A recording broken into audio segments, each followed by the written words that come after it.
হযরত মূসা আলাইহিস সালাম ফিরআউনের কাছে গেলেন আর দাওয়াত দিলেন, ফিরআউন পড়ে নাও লা ইলাহা ইল্লাল্লাহ। ফিরআউন বলেছে মা আলিমতু লাকুম মিন ইলাহিন গায়রি, আমি তো জানি না আমি ছাড়া আরো কোনো ইলাহ আছে, এ কথা আমার জানা নাই, সুতরাং আমি হচ্ছি ইলাহ আর তুমি বলছো লা ইলাহা। তার মানে হচ্ছে ওই সময় পয়গম্বরেরা, আল্লাহর নবীর সাহাবীরা তারা জানতেন যে আমরা কিসের দাওয়াত দেই, আর যারা শুনতো তারাও বুঝতো কিসের দাওয়াত শুনতেছি। যখন হযরতে মূসা আলাইহিস সালাম দিলেন, ফিরআউন বলল আমি তো জানি না যে আমি ছাড়া আরো কোন ইলাহ আছে, আইনদাতা তো আমি, তুমি নতুন কোথা থেকে আইনদাতা নিয়ে আসছো? ফিরআউন বলছে দেখো আমারে বাদ দিয়া যদি অন্য কাউকে ইলাহ বলে তুমি মানো আর সেই শিক্ষা যদি যে জাতিকে দাও, তাহলে আমি তোমাকে ধরে লাআজআলান্নাকা মিনাল মাসজুনিন, আমি তোমাকে কারারুদ্ধ করব, আমি তোমাকে জেলখানায় ঢুকিয়ে দেব। রাষ্ট্রশক্তি প্রথম বাধা দিল কারা? বলেন সবাই। সেই বাধা কি ওখানে শেষ হয়েছে না এখনো আছে? আছে কিনা জোরে বলেন। আমি তোমাকে জেলখানায় ঢুকাবো। হযরত মূসা আলাইহিস সালাম বলেন ফিরআউন, জেলের ভয় আমি করি না, আমার কি জেলের ভয় দেখায় লাভ নাই, আমি আল্লাহ পাকের পয়গম্বর হযরত মূসা আলাইহিস সালাম। ফিরআউনের দলবল আছে, লোক লস্কর আছে, তার অস্ত্রের অভাব নাই। আল্লাহ রাব্বুল আলামিন মূসা আলাইহিস সালামের কাছে একটা অস্ত্র দিয়া দিলেন, দিছিলেন কিনা? আল্লাহ পাক হযরত মূসা কে বলেছেন ওয়া মা তিলকা বিয়ামিনিকা ইয়া মূসা, মূসা রে তোমার হাতে ওটা কি? মূসা আলাইহিস সালাম বললেন এটা লাঠি। আল্লাহ পাক বললেন ফেলে দাও লাঠি, লাঠি ফালায় দিলেন। কি হয়ে গেল? হিয়া হাইয়াতুন তাসআ, লাঠি পড়ে সাপ হয়ে গেল। সাপ দেখে নবী ওলি হোক, সাহাবী হোক আর আলেম হোক, সাপ দেখলে ভয় করে না মানুষে? মূসা আলাইহিস সালাম ভয় পেয়েছে। আল্লাহ রাব্বুল আলামিন হযরত মূসাকে শোনায় দিলেন খুযহা ওয়া লা তাখাফ সানুঈদুহা সিরাতাহাল উলা, খুব ধরো, লা তাখাফ ভয় পেও না। আল্লাহ বলছেন ধরো, ভয় পেও না। ধরার সঙ্গে সঙ্গে স্বাভাবিক অবস্থায় ফিরে আসবে, আবার লাঠি হয়ে যাবে। এখন আল্লাহ বলছেন ধরো। মূসা আলাইহিস সালাম কি ভয় পাওয়া উচিত হবে? মূসা আলাইহিস সালাম কি ভয় পাইছিলেন? কারণ হচ্ছে এই দুশমনের শক্তিটা খুব বড়ই দেখা যায়, মনে হয় যেন অনেক বড় কি জানি কি। আল্লাহ পাক বলছেন ইন্না কাইদাশ শয়তানে কানা দাঈফা, শয়তানের চক্রান্ত যতই তুমি মনে করো অনেক ষড়যন্ত্রের জাল বিস্তার হয়ে আছে, আল্লাহ কয় কিছুই না, দাঈফা অত্যন্ত দুর্বল। আল্লাহ পাক বললেন ধরো। মূসা আলাইহিস সালাম সাপ ধরলেন, সঙ্গে সঙ্গে লাঠি হয়ে গেল। ফিরআউন বরদাস্ত করলো না, রাষ্ট্রশক্তির পক্ষ থেকে আক্রমণ শুরু হলো। অপরাধ কি? মূসা আলাইহিস সালামের অপরাধ কি? কি অপরাধ? মাশাআল্লাহ বুঝতে পেরেছেন। অপরাধ হচ্ছে তিনি বলেছেন লা ইলাহা, জোরে বলেন লা ইলাহা ইল্লাল্লাহ। এই কালেমাকে আজ আমরা ভিক্ষার বুলি বানাইছি। এটা হলো সার্বভৌমত্বের বুলি, এটা হচ্ছে আল্লাহ পাকের সার্বভৌমত্বের কথা। এই কালেমার জাত এর আঘাত পয়গম্বররা মেরেছেন। হযরত মূসা আলাইহিস সালাম যখন বলেছেন লা ইলাহা ইল্লাল্লাহ, এই ধাক্কা ফিরআউন বরদাস্ত করতে পারে নাই। দরিয়ায় নীলের ভিতরে আল্লাহ পাক ডুবাই শেষ করে দিয়েছেন, দেন নাই? হযরত মূসা আলাইহিস সালাম তার উম্মতেরা দরিয়ার পাশে বসে দ্বীনি কথাবার্তা বলতেছেন। এমন সময় ফিরআউন, তার শত্রু হচ্ছে মূসা আলাইহিস সালাম। শত্রু কেন? মূসা কি ফিরআউনের পাকা ধানে মই দিয়েছে নাকি? বলেন আপনারা। তার হালের গরু পিটায় মারছে নাকি? অপরাধ হলো তিনি আল্লাহর জমিনে আল্লাহর আইন প্রতিষ্ঠার কথা বলেছেন। এই শুধুমাত্র এই অপরাধে ফিরআউন তার দলবল নিয়ে তিন দিক থেকে আক্রমণ করেছে। মূসা আলাইহিস সালামের উম্মতেরা ভয় পেয়ে গেছেন। তারা বলছেন ইন্না লামুদরাকুন, আমরা পাকড়াও হয়ে গেছি। তিন দিকে সারাশি আক্রমণ, তিন দিকে শত্রু, একদিকে দরিয়া, পালাবার রাস্তা আছে? হযরত মূসা আলাইহিস সালাম ভয় পেয়ে গেলেন, সারেন্ডার করলেন না। হযরত মূসা আলাইহিস সালাম বললেন কাল্লা, কখনো নয়, ভয় পাওয়ার কোনো কারণ নাই। রব্বি সায়াহদিন, অবশ্যই আমার রব আমার জন্য রাস্তা করে দিবেন, ভয় পাইও না, আমার রব রাস্তা করে দিবেন। আল্লাহ রাব্বুল আলামিন হযরত মূসা আলাইহিস সালামকে অর্ডার করলেন, হাতের লাঠি দিয়া দরিয়ার উপরে আঘাত করো। হযরতে মূসা আলাইহিস সালাম দরিয়ার উপর আঘাত করলেন। রাস্তা ছিল দরকার একটার, এক বাড়িতে আল্লাহর হুকুমে লাঠি দিয়ে একটি আঘাত করার সঙ্গে সঙ্গে হযরত মূসার তার সঙ্গী সাথী দরিয়া পার হওয়ার জন্য দরিয়ার মধ্যে দিয়ে আল্লাহ 12টা রাস্তা পয়দা করে দিলেন। সে আল্লাহ আছে না নাই? এত আসতে বলেন কেন? ভয় পাওয়ার কারণ আছে। রাষ্ট্র শক্তি বাধা দিয়েছে সমস্ত নবীদেরকে। কেন? নবীদের চরিত্র খারাপ? জোরে বলে, নবীদের চরিত্র খারাপ? নবীদের চাইতে মাসুম বেগুনাহ উন্নত চরিত্রের মানুষ আল্লাহর আকাশের নিচে জমিনের উপরে আর হয় নাই। নেতা হচ্ছেন সেই ব্যক্তি যিনি বলেছেন, ও আমার স্ত্রীরা, ও আমার সাহাবীরা, রাতের আধারে আমার মধ্যে যা আচরণ দেখতে পাও, দিনের আলোতে আমার মধ্যে যা দেখতে পাও, সবগুলি খুলে খুলে মানুষের কাছে বলে দাও। তার নাম বিশ্বনবী মুহাম্মদ রাসূলুল্লাহ সাল্লাল্লাহু আলাইহি ওয়াসাল্লাম। ইসলামের মূল দাওয়াতটা হলো ফিতরাত অনুযায়ী দাওয়াত দেওয়া হয়েছে। মানুষ যেন মাথা নত করে, গোলামি করে। এজন্য আল্লাহ রাব্বুল আলামিন বলেছেন যে আমি মানুষ এবং জিনকে সৃষ্টি করেছি। তার কারণটাই হলো মা খালাকতুল জিন্না ওয়াল ইনসা ইল্লা লিয়াবুদুন। মানুষ আর জিন জাতিকে সৃষ্টি করা হয়েছে ইবাদতের জন্য, গোলামির জন্য। ইবাদত আর গোলামি এটাই করতে হবে। গোলামি করতে হবে, দাসত্ব করতে হবে। আর এই দাসত্ব, আল্লাহর আনুগত্যই গোলামির দাওয়াত দিয়েছেন দুনিয়ার সব নবীরা। কোন নবী বলেন নাই যে আমার গোলামি করো। কেউ বলেছেন? বলেন জোরে, কেউ বলেছেন? আল্লাহ পাক বলেন, وَلَقَدْ بَعَثْنَا فِي كُلِّ أُمَّةٍ رَسُولًا أَنِ اعْبُدُوا اللَّهَ وَاجْتَنِبُوا الطَّاغُوتَ। প্রত্যেক জাতির জন্য আমি রাসূল প্রেরণ করেছি। তারা মানুষকে দাওয়াত দিয়েছেন এই কথা বলে যে এক আল্লাহর গোলামি করো, তিনি ছাড়া কোনো ইলাহ নাই, আইনদাতা নাই, বিধানদাতা নাই। তার গোলামি, তার সামনে মাথা নত করে দাও। নামাজ হচ্ছে তাওহীদের অবশ্যম্ভাবী এক বহির্প্রকাশ। তাওহীদের জন্য তাওহীদবাদী মানুষ যারা, তাদেরকে নামাজ আদায় করতেই হবে। আকীদা বিশ্বাসের দিক থেকে তাওহীদ যদি হয় পুরা দ্বীনের মূল উৎস, তাহলে আমলের দিক থেকে নামাজ হচ্ছে পুরা দ্বীনের মূল ভিত্তি। নামাজ হচ্ছে আমলের মূল ভিত্তি। এর বাস্তবায়ন ছাড়া দ্বীন পূর্ণ হয় না। নামাজ মুমিনের কেবলমাত্র একটি উত্তম আমলই নয়, বরং নামাজ হচ্ছে ইমানের মূল ভিত্তি। যার কাছে নামাজ নাই তার কাছে কিছুই নেই। রাসূল করিম সাল্লাল্লাহু আলাইহি ওয়াসাল্লাম বলেছেন যে নামাজ যে ব্যক্তি পড়ে না, আল্লাহ পাকের সাথে তার কোনো সম্পর্ক বাকি থাকে না। সুতরাং এই নামাজটা হচ্ছে এই যে একমাত্র একাগ্র চিত্তে আদবের সাথে আল্লাহর সামনে রুজু হয়ে যাওয়া। কোরআনে কারীম বলছে, মুনিবিনা ইলাইহি ওয়াত্তাকুহু ওয়া আকিমুস সালাতা ওয়া লা তাকুনু মিনাল মুশরিকিন। তোমরা আল্লাহর থেকে রুজু হয়ে যাও এবং তাকে ভয় করে অন্যায় কাজ থেকে বিরত থাকো, আর নামাজ কায়েম করো। মুশরিকদের অন্তর্ভুক্ত হয়ে যেও না।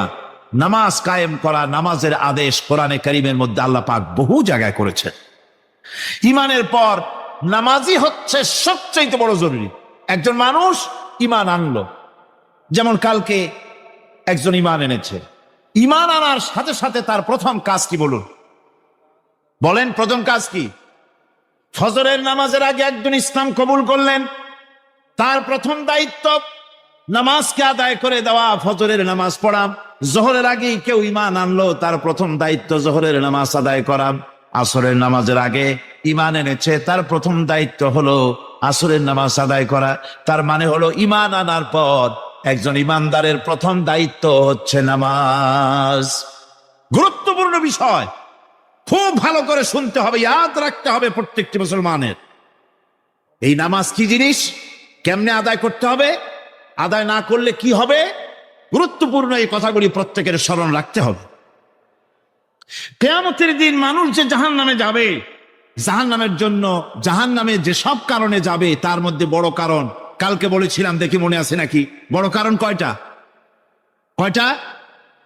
আলহামদুলিল্লাহ মনে আছে। আল্লাহ রাব্বুল আলামিন বলেন, ইয়াতাসাআলুনা আনিল মুজরিমিন, কিয়ামতের দিন অপরাধীদেরকে জিজ্ঞেস করা হবে, মা সালাকাকুম ফি সাকার, জাহান্নামে কেন আসছো? জবাবে তারা বলবে, ক্বালু লাম নাকু মিনাল মুসাল্লিন ওয়া লাম নাকু নুতঈমুল মিসকিন, নামাজ পড়ি নাই আর এতিম মিসকিনদের খেতে দেই নাই, এই কারণেই জাহান্নামে এসেছি। কল নাউযুবিল্লাহ। নামাজ যারা পড়বে না জাহান্নামে যেতে হবে। কোথায় যেতে হবে? আকীদাগত দিক থেকে ঈমান হলো তাওহীদের স্বীকৃতি, আর আমলের দিক থেকে নামাজ হচ্ছে তাওহীদের বহিঃপ্রকাশ। আপনি মুসলমান তা প্রমাণ হবে নামাজ দিয়ে। নামাজহীন ঈমানের দাবি মূল্যহীন। যার নামাজ নাই তার ঈমানের দাবি করার কোনো মূল্যই নেই। অনেক এরকম কথা বলে, হুজুর আমি মানুষটা নিতান্ত খারাপ না, যাই মনে করে, গ্রামে রাস্তা বানাইছি, ব্রিজ করে দিয়েছি, কালভার্ট করেছি, এতিম মিসকিনরে তাও মাঝে মধ্যে খাবার দেই, বিধবারে কাপড় চোপড় দেই, মানুষটা আমি নিতান্ত খারাপ না, তবে এই মাঝে মধ্যে একটু নামাজ পড়ি না, তাতে কি আমার ঈমান নষ্ট হয়েছে? আমি বলি, ভাই ঈমানই তো নাই, নষ্ট হবে কি? ঈমান থাকলে না নষ্ট হবে? ঈমান নাই। সুতরাং একজন মুসলমান যদি নামাজ না পড়ে নিজেকে মুসলমান বলে দাবি করার কোনো হক তার নাই, দাবি করার অধিকার নাই। নামাজ হচ্ছে জিন্দেগি, নামাজটাই মূলত জিন্দেগি। নামাজটা কি? জিন্দেগি। আল্লাহ রাব্বুল আলামিন শেখাচ্ছেন, কুল ইন্না সালাতি ওয়া নুসুকি ওয়া মাহইয়ায়া ওয়া মামাতি লিল্লাহি রাব্বিল আলামিন। মুহাব্বতের সাথে সবাই পড়েন, কুল ইন্না সালাতি ওয়া নুসুকি ওয়া মাহইয়ায়া ওয়া মামাতি লিল্লাহি রাব্বিল আলামিন। বলো আমার নামাজ, বলো আমার নামাজ, আমার কোরবানি, আমার হায়াত, আমার মত সবকিছুই আল্লাহ রব্বুল আলামিনের জন্য নিবেদিত। আমার বেঁচে থাকা, আমার মরে যাওয়া সব আল্লাহর জন্য। সে আল্লাহ রব্বুল আলামিন, তার জন্য সবকিছু নিবেদিত করতে হবে। আল্লাহ পাকের গোলাম আমাদের বানিয়েছেন, আল্লাহ আমাদের গোলামি করা লাগবে। আর গোলামির নমুনা যাকাত দিয়া, হজ দিয়া, দাম দিয়া, সদকা দিয়া, কোন জিনিস দিয়ে নামাজের মতো গোলামির উৎকৃষ্ট প্রমাণ বা নমুনা আর কিছুতে নাই। আমি যে গোলাম তার উৎকৃষ্ট প্রমাণ হচ্ছে নামাজ। নামাজেই একটা মানুষ গোলামির অনুভূতিতে তাকে নিয়ে যায়। বাদশাহ হোক, মন্ত্রী হোক, পীর হোক, মৌলানা হোক, মুহাদ্দিস হোক, বড় লোক হোক, গরিব হোক, পুরুষ হোক, নারী হোক, যাই হোক, নামাজে দাঁড়াইলো, একেবারে কান্ডারে ধরিয়া কানের কাছে হাত দিয়া, হাত দুটো বাঁধিয়া মাথা নিচের দিকে দিয়ে দাঁড়ায় গেল। কিসের মতো? আসামির মতো, গোলামের মতো। সুবহানাল্লাহ। এদিক ওদিক তাকাইতে পারবা না, চোখটা থাকবে সেজদা যেখানে দিবা সেখানে। তাকানো নিষেধ, সেজদার দিকে তাকাও। এরপরে যখন রুকুতে গেলেন, গোলামির নমুনা হয়ে গেল। গোলামের এরকম মাথা নিচু করে থাকতে হয় প্রভুর সামনে। গেলেন, রাজা, বাদশাহ, বড় লোক, সব অহংকার চূর্ণ হয়ে গেল।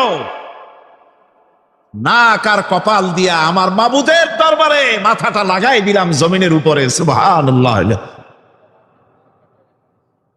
আমি আমার ভাষায় বলি, আমি আমার ভাষায় কথাটা এভাবে বলি, এই জমিনটা যদি কাগজ হয় আর আমার নাকটার কপালটা যদি কলম হয়, তাহলে আমি যে গোলাম দৈনিক 5 বার আমার নাক আর কপাল দিয়া জমিন নামক কাগজের উপরে দাস খতের উপরে দৈনিক 5 বার নাকার কপাল দিয়া সই করে দেই, আল্লাহ আমি তোমার গোলাম, আর কারো গোলাম নই, আমি একমাত্র তোমার গোলাম।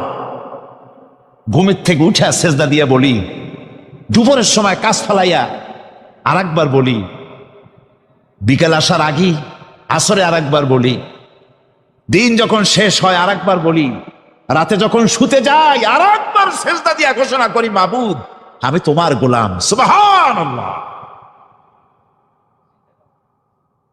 নামাজ হচ্ছে ইসলামের গণ্ডির মধ্যে প্রবেশের প্রমাণ।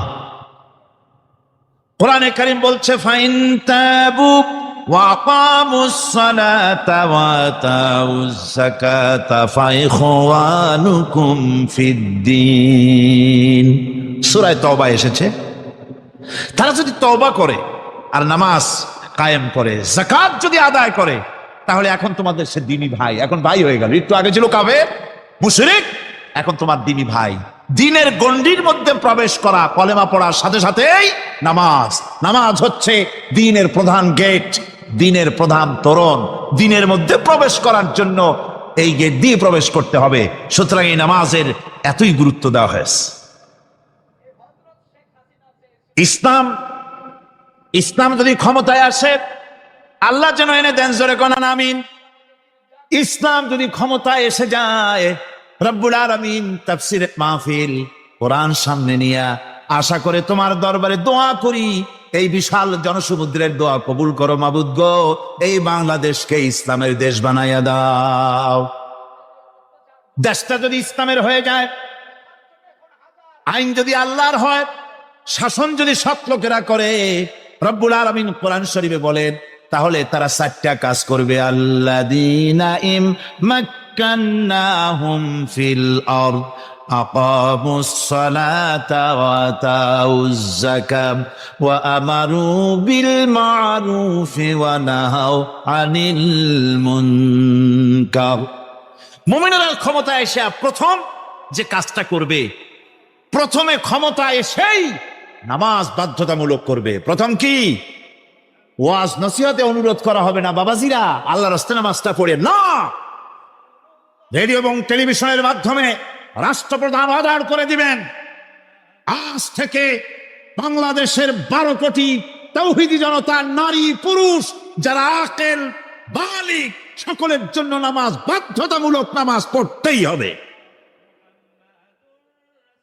এটা অর্ডার। বেলা যখন 1টা বেজে যাবে, বেলা যখন 1টা বাজবে, সমস্ত মসজিদে আজান শুরু হয়ে যাবে। আজানের সাথে সাথে অফিস, আদালত, কল কারখানা, ক্ষেত খামার, শিক্ষাঙ্গন সব ডেডলক হয়ে যাবে। আধা ঘন্টার জন্য বন্ধ হয়ে যাবে। যারা মুসলমান অফিসে, কলেজে, ইউনিভার্সিটিতে, সর্বত্র তারা নামাজের জন্য প্রস্তুতি নেবেন। আধা ঘন্টার ভিতরে নামাজ আর খানা সেরে আবার কলেজ চলবে, বিশ্ববিদ্যালয় চলবে, কল চলবে, কারখানা চলবে, ক্যান্টনমেন্ট চলবে, সেক্রেটারিয়েট চলবে, সব আপন গতিতে চলতে থাকবে। আল্লাহর রহমত, বরকত আকাশ থেকে নাজিল হয়ে যাবে। আর এই অর্ডার যে দেওয়া হবে, নামাজ পড়বেন সেখানে। থানায় যখন আজান হবে, থানায় আজান হয়ে গেছে, থানার স্টাফ, পুলিশ যারা আছে জামাতে খাড়া হয়ে যাবে, ইমামতি করবেন ওসি সাহেব।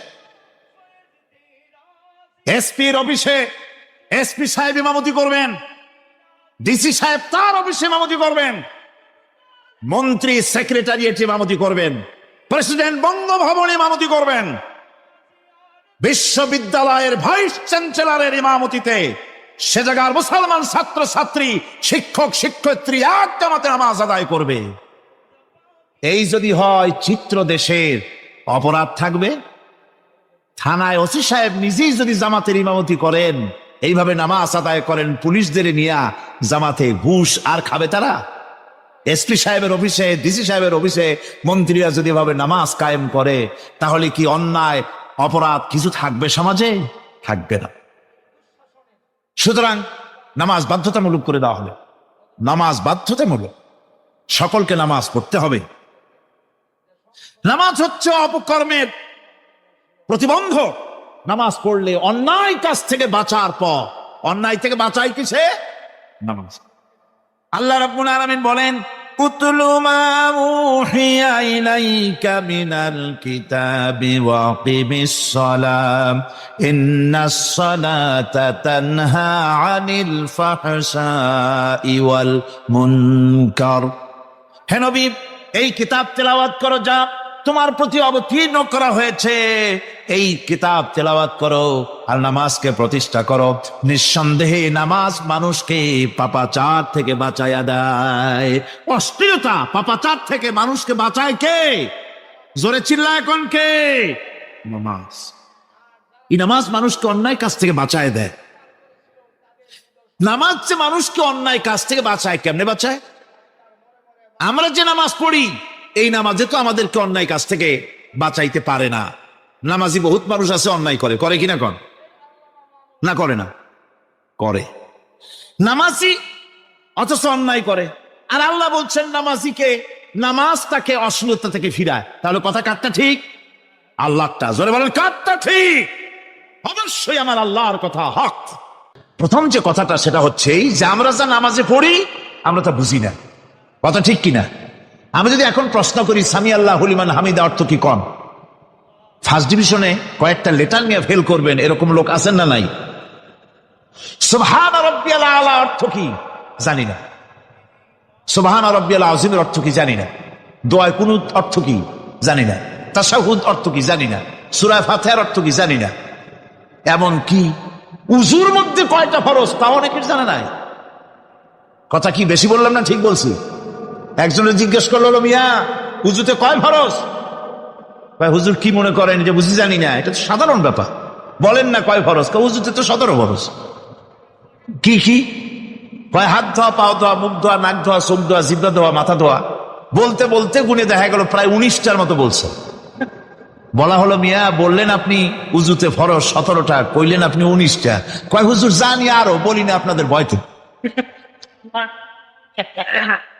উযু জানে না, নামাজ জানে না, তাকে এই নামাজ কেমনে ফিরাবে অন্যায় কাজ থেকে? কথা বুঝতে পেরেছেন?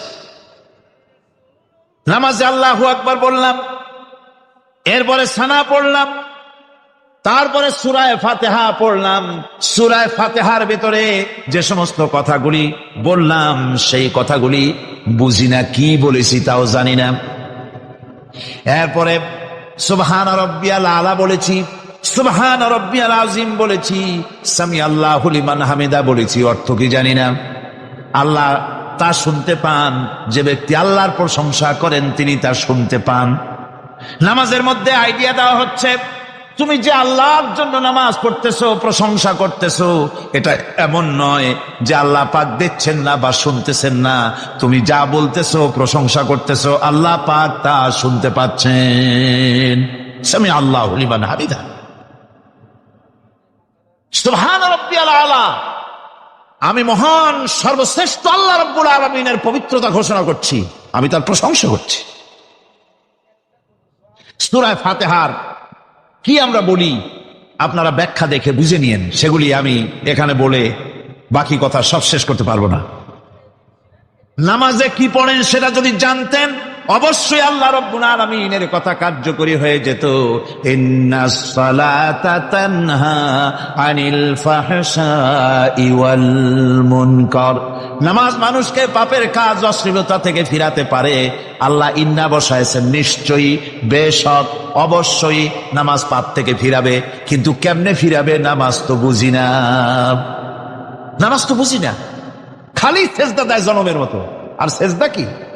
নামাজে যদি দেখে ইমাম দেরি করতেছে, আত্তাহিয়াত পড়তে দেরি হয়ে যাচ্ছে, পিছন থেকে সিগন্যাল মারে, ঠিক কিনা? বেয়াদব, বেয়াদব। তোমার নামাজ, তোমার আত্তাহিয়াত আগে শেষ হয়েছে, তাতে কি হয়েছে? চুপ করে বসে থাকো। ইমামকে কাশি দিয়া সতর্ক করার অধিকার তোমার নাই। যদি ইমামকে সতর্ক করার জন্য কাশি দিয়ে থাকো, তোমার নামাজ ফাসেদ হয়ে যাবে। এটা ফাজলামি করার জায়গা না, এটা নামাজ। এর নাম কি? ধীরে সুস্থে নামাজ পড়তে হবে। অনেকে মসজিদটারে মনে করে জেলখানা।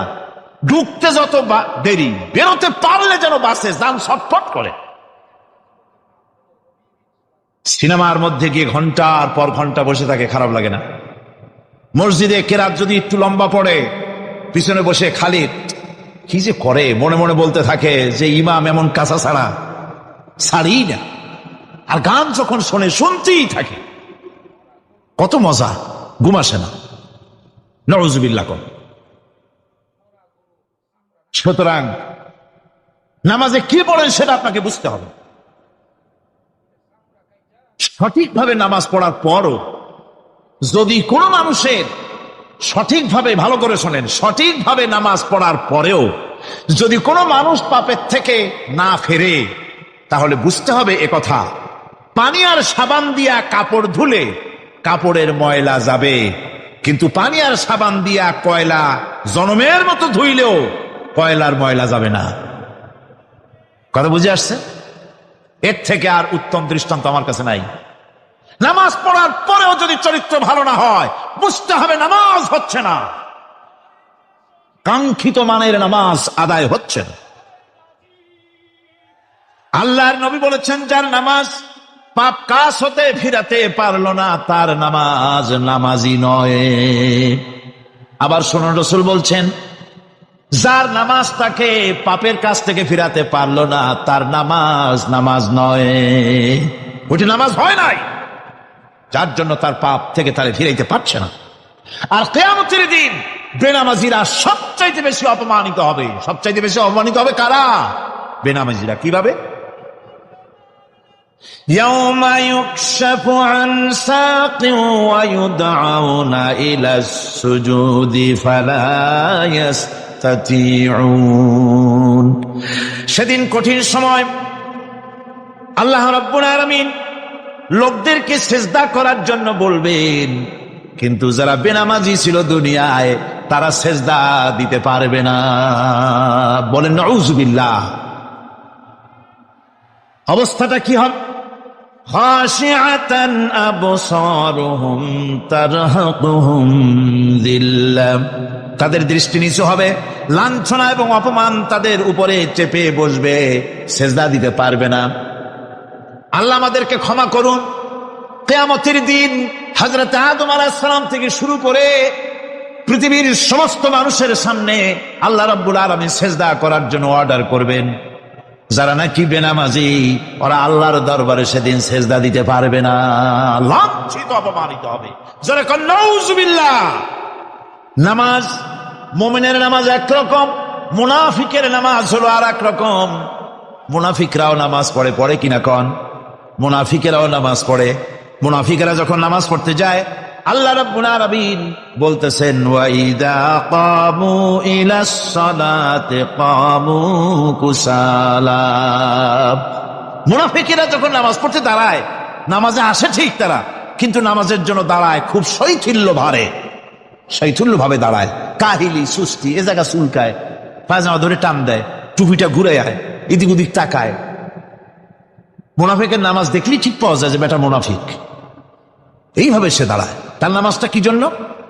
ইউরাউনান নাসা ওয়া লা ইয়াযকুরুনাল্লাহা ইল্লা কালিলা। তাদের নামাজ হচ্ছে মানুষকে দেখাবার নামাজ। নাউযুবিল্লাহ।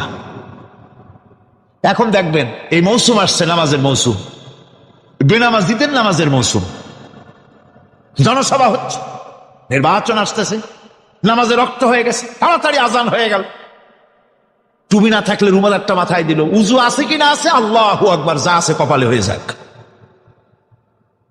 মানুষকে দেখাবার জন্য এরা নামাজ পড়ে। এরা আল্লাহর শরণার্থে নামাজ খুব কম লোকই পড়ে। এরা হচ্ছে মুনাফিক। দুনিয়া এবং আখিরাতে কল্যাণের জন্য একমাত্র মাধ্যম হচ্ছে নামাজ। দুনিয়াও যদি কল্যাণ চাই, আখিরাতেও যদি কল্যাণ চাই, তাহলে এর জন্য কি করতে হবে? কি করতে হবে? আমার কথা নয়, আল্লাহ রাব্বুল আলামিনের কথা শুনুন। রব্বুল আলামিন বলেন ক্বাদ আফলাহাল মুমিনুন আল্লাযীনা হুম ফি সালাতিহিম খাশিউন ওয়াল্লাযীনা হুম লিয-যাকাতি ফাঈলুন ওয়াল্লাযীনা হুম লিফুরুজিহিম হাফিজুন। নিশ্চিতভাবে সেই সব মুমিন কল্যাণ লাভ করবে, নিশ্চিতভাবে। তারা হচ্ছে ওই সব লোক যারা নিজেদের নামাজ ভীতি মিশ্রিত বিনয় ভাবে, ভীতি মিশ্রিত অবস্থায় বিনয়ের সাথে যারা নামাজ আদায় করে, যারা বেহুদা কাজ থেকে বিরত থাকে, যারা যাকাতের পন্থায় কর্মতৎপর হয়, আর যারা নিজের লজ্জাস্থানকে হেফাজত করে। এরপরে আল্লাহ পাক বলেন ওয়াল্লাযীনা হুম লিআমানাতিহিম ওয়া আহদিহিম রাউন ওয়াল্লাযীনা আলা সালাওয়াতিহিম ইউহাফিজুন ওয়াল্লাযীনা আলা সালাতিহিম হাফিজুন। আর যারা তাদের আমানতকে পূর্ণ করে, আমানত এবং তাদের ওয়াদা চুক্তি পূর্ণ করে, এবং যারা নিজেদের নামাজ সমূহকে পূর্ণভাবে হক আদায় করে নামাজ পড়ে, নামাজের যারা হেফাজত করে, এরা কারা? এরা হচ্ছে উলাইকা হুমুল ওয়ারিসুন আল্লাযীনা ইয়ারিসুনাল ফিরদাউসা হুম ফিহা খালিদুন। এরা হচ্ছে সেই সব লোক, এরা উত্তরাধিকার হচ্ছে জান্নাতের উত্তরাধিকার, জান্নাতুল ফিরদাউসে আল্লাহ রাব্বুল আলামিন এই গুণ বিশিষ্ট লোকদের জন্য জায়গা করে দিবেন। জোরে কোন সুবহানাল্লাহ। নামাজকে পড়তে বলা হয়নি, কোরআন শরীফে বলা হয়েছে নামাজ কায়েম করো। কি বলা হয়েছে কন্ত দেখি? নামাজ কায়েম করো, নামাজ পড়ো। এই কথা কিন্তু কোরআন শরীফে কোনো জায়গায় আছে নাকি? এখন কায়েম করা কারে বলে? একটা গুরুত্বপূর্ণ আরেকটি বিষয়, নামাজ কায়েম করতে বলা হয়েছে। কায়েম কি? কায়েমটা হচ্ছে দৃষ্টান্ত স্বরূপ বলা যায় যে জিনিসটা সমাজে প্রতিষ্ঠিত আছে ওইটারে বলে কায়েম হওয়া, আর যেটা প্রতিষ্ঠিত নাই ওটা কায়েম নাই। কায়েম মানেই হলো প্রতিষ্ঠিত থাকা। যেমন আমাদের দেশে, আমাদের সমাজে নারী পুরুষ শিশু বৃদ্ধ সকলেই কাপড় পরা, শাড়ি পরা, লুঙ্গি পরা, এই কাপড় পরাটা কায়েম আছে, প্রতিষ্ঠিত আছে না নাই? যার কারণে কাপড় পরা সমাজে কায়েম আছে বলে উলঙ্গ মানুষ সমাজে খুঁজে পাওয়া যায় না, পাগল ছাড়া। ঠিক কিনা? একটা বাচ্চাকেও যদি উলঙ্গ হতে বলেন এখানে, 5 বছর 6 বছরের একটা বাচ্চাকেও, সে কিন্তু রাজি হবে না। ঠিক কিনা? যেহেতু কাপড় পরা সমাজে প্রতিষ্ঠিত আছে সেহেতু উলঙ্গ মানুষ পাওয়া যায় না, কাপড় পরাটাই এখানে প্রতিষ্ঠিত। সুতরাং এখন অবস্থাটা এই হয়েছে, কাপড় পরা প্রতিষ্ঠিত আছে বলে কোন উলঙ্গ মানুষ এসে যদি এই মঞ্চে দাঁড়ায় আর বলে আমাকে একটু বক্তৃতা করতে দেন, আপনারা কি করবেন? মঞ্চে তো উঠতেই দিবেন না। উলঙ্গ মানুষ যদি কোনো চাকরি নিতে যায় ইন্টারভিউতে, তাকে লাইনে দাঁড়াইতে দেবে? দেবে না। এমনকি উলঙ্গ হয়ে যদি বাড়িতে প্রবেশ করে তার বউ দূর দূর করে তাড়ায় দেবে। ঠিক কিনা? যেহেতু সমাজের ভিতরে কাপড় প্রতিষ্ঠিত আছে সেই জন্য এই উলঙ্গ মানুষ পাওয়া যায় না। অনুরূপ ভাবে নামাজ যদি প্রতিষ্ঠিত হতো সমাজের ভিতরে, তাহলে বেনামাজি খুঁজে পাওয়া যেত না। চাকরি করতে গেলে সেখানে নামাজ মানদণ্ড হয়ে যেত, নামাজ পড়ে কিনা তা দেখে নেওয়া হতো। বেনামাজি লোক পাওয়াই যেত না যদি প্রতিষ্ঠিত থাকতো। প্রথম প্রশ্নই হতো তুমি নামাজ পড়ো কিনা। ইলেকশনে যদি একজন উলঙ্গ মানুষ এসে দাঁড়ায়, ভাইরা এবার আমার বোতল মার্কা বাক্স, উলঙ্গ মানুষ এসে ভোটে দাঁড়াইছে, আপনারা ভোট দিবেন? দিবেন। ওই যে কাপড় প্রতিষ্ঠিত আছে বলে, লুঙ্গি প্রতিষ্ঠিত সমাজে আছে বলে উলঙ্গ মানুষকে আপনি ভোট দিবেন না। নামাজ যদি প্রতিষ্ঠিত থাকতো সমাজে, বেনামাজি মানুষ যদি এসে মঞ্চে দাঁড়ায়া যতই বলতো আমি ক্ষমতায় গেলে এই করব সেই করব, নামাজ প্রতিষ্ঠিত থাকলে পরে বেনামাজিরে কেউ ভোট দিত না। নামাজ যদি প্রতিষ্ঠিত থাকতো তাহলে অফিসের অফিসার তো দূরের কথা, বেনামাজি অফিসের ঝাড়ুদারের চাকরিও তার কিসমতে যুক্ত না যদি নামাজ প্রতিষ্ঠিত থাকতেন। এর নাম হলো নামাজ কায়েম হওয়া। নামাজ কায়েম থাকলে এই অবস্থার সৃষ্টি হতো। এই জন্য আল্লাহ পাক বলেছেন নামাজকে কায়েম করতে হবে। নামাজ হবে সব ভালো কাজের মানদণ্ড। সমস্ত ভালো কাজের মানদণ্ড কি? নামাজ।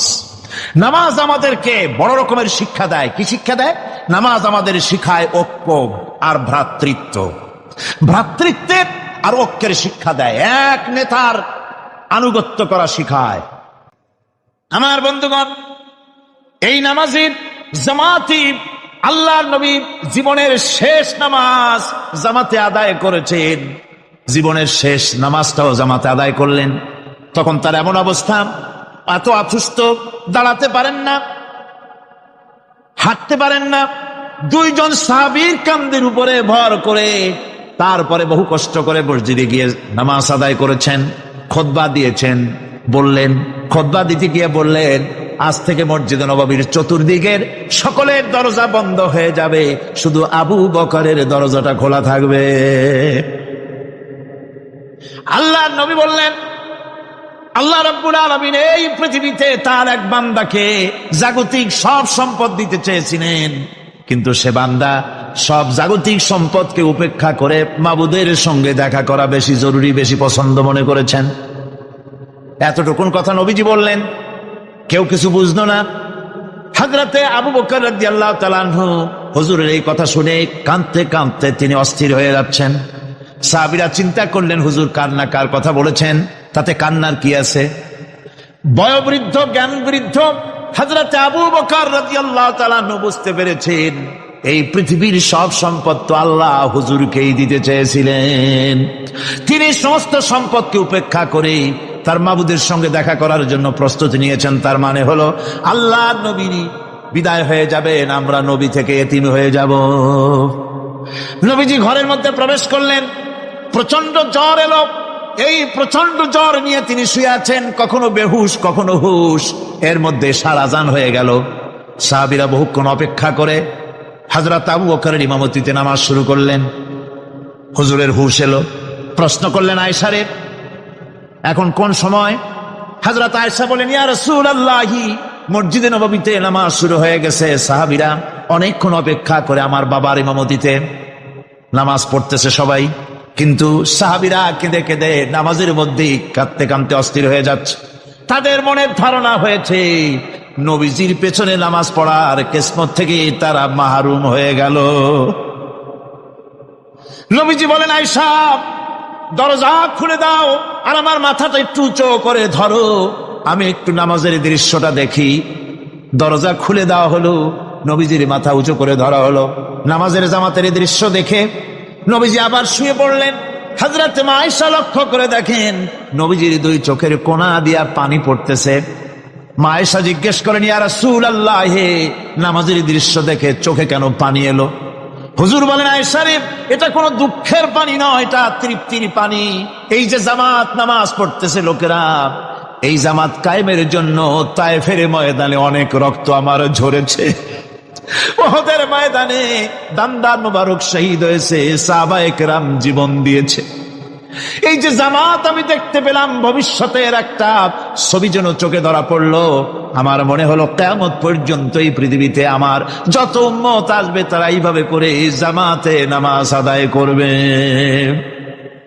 নবীজি মাথার কাছে মালাকুল মউত যখন এসে গেছেন, আমার ভাইরা, এই পৃথিবীতে যত নবীরা এসেছিলেন মৃত্যুর সময় সমস্ত নবীরা শেষ কথা যেটা বলেছেন, হাদিস, সমস্ত নবীরা উম্মতের জন্য মৃত্যুর মুহূর্তে শেষ কথা যেটা বলেছেন সেটা হলো আসসালাত, আসসালাত, নামাজ, নামাজ।